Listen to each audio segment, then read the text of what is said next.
안녕하세요. 최근 환율이 급등하고 있어 그 이유와 향후 환율 방향에 따른 대책에 대해 자세히 알아보도록 하겠습니다. 4월 22일부터 급작스레 환율이 급등하기 시작하면서 단 일주일 새에 환율이 3%나 급등하였습니다.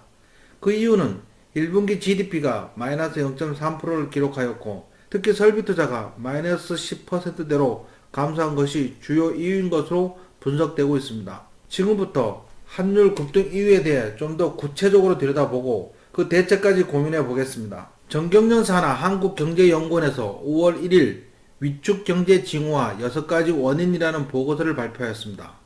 한국이 민간 경제의 펀더멘털이 약화되면서 국부 창출 능력이 줄어들어 저성장 구조가 고착화된 위축 경제에 직면했다고 주장했습니다. 위축 경제의 원인으로 정부 지출 규모가 2016년 384조 9천억 원에서 올해 예산 469조 6천억 원으로 22% 증가하였는데 같은 기간 GDP는 11.2%로 정부 지출이 GDP 대비 과도하게 증가하면서 세수 부족에 따른 조세 및 국채 발행 증가, 민간의 가용자금 감소로 인한 투자 및 소비 여력 감소가 일어나고 있다고 밝혔습니다. OECD 국가에서 1인당 국민 총소득인 GNI 대비 최저임금 수준이 주유수당을 포함하면 1위라는 발표가 나왔습니다.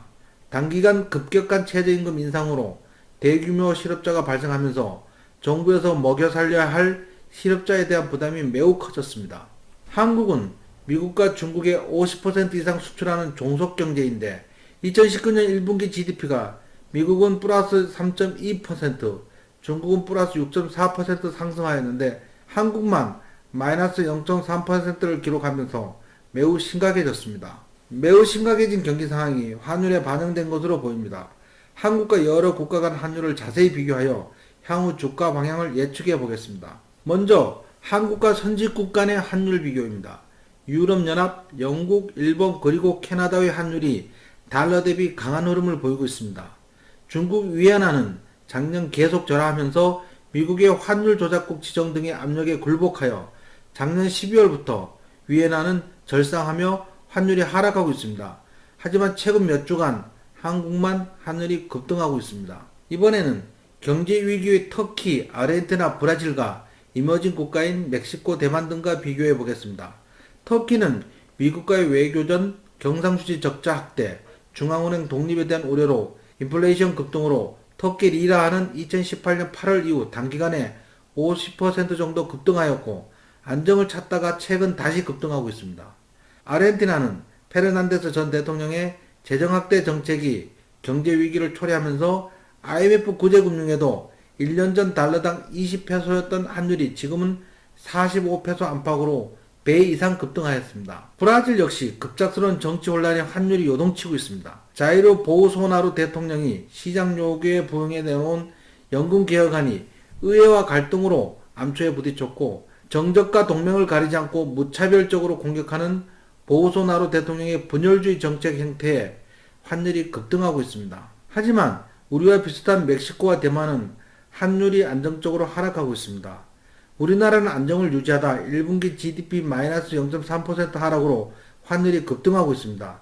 만약 2분기까지 GDP가 회복되지 않고 하락하여 외국인 자금이 급격히 빠져나간다면 그때는 매우 곤란해질 수 있습니다. 따라서 한국의 향후 환율 방향에 따른 대응 전략을 미리 준비해야 하겠습니다. 환율 하락은 2분기 GDP 부진으로 급등하는 경우와 이대로 행보하는 경우, 그리고 2분기 GDP가 개선되면서 환율이 안정을 찾아가는 세 가지 경우를 가정하고 대비 전략을 세워야 할 듯합니다. 먼저 3번으로 GDP가 회복되어 환율이 안정을 찾아 하락하면 미중 무역협상 타결로 탄력을 받아 외국인 매수세로 우리나라 증시는 급반등할 수 있습니다. 미중 무역협상 타결로 인한 수혜로 이 가능성은 작지 않습니다.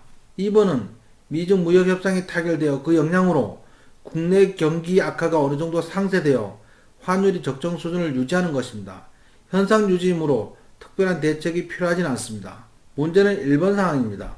국내 급격한 최저임금 상승, 주 52시간 근로 및 각종 경제정책 실패로 인한 부진으로 2분기에도 경기가 매우 어려워져 외국인 자금이 빠져나가기 시작하면 상당히 곤란해질 것으로 보입니다. 이 가능성은 크지 않더라도 만약 발생하면 상당히 곤란해질 수 있기 때문에 6월 들어 개선 징후가 보이지 않는다면 투자금의 일정 부분 이상은 반드시 현금을 보유하는 것이 중요합니다. 일단 현재는 외국인 매수세가 이어지고 있어 5월은 나쁘지 않은 국내 증시가 예상됩니다. 이 영상이 유익하셨다면 좋아요, 구독하기, 알람 눌러주시기 바랍니다. 여러분들이 눌러주신 좋아요, 구독하기, 알람은 새로운 영상 업로드 시 실시간으로 여러분들에게 알려드립니다. 감사합니다.